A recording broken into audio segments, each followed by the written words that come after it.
Alors tu l'as dit, on est au début des années 90 et Howard est déjà malade, je crois. En effet, début 1988, il apprend qu'il est séropositif. Il continuera pourtant à travailler sur le projet en collaboration avec l'équipe créative qui s'est installée à proximité de sa résidence. Howard sera impliqué à tous les niveaux. Il interviendra dans le choix des comédiens, avec lesquels il travaille directement les chansons.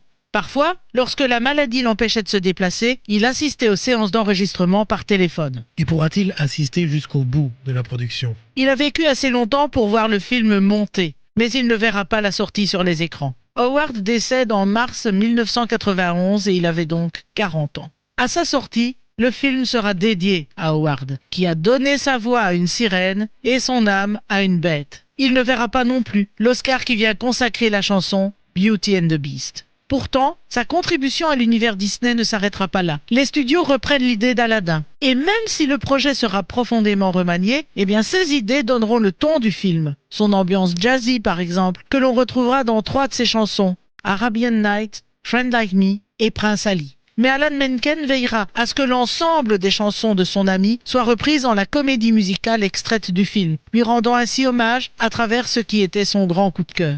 L'amitié entre les deux hommes sera mise en lumière par Disney en leur accordant en 2001 le titre conjoint de Disney Legend qui vient consacrer ceux qui ont contribué de manière émérite à l'entreprise.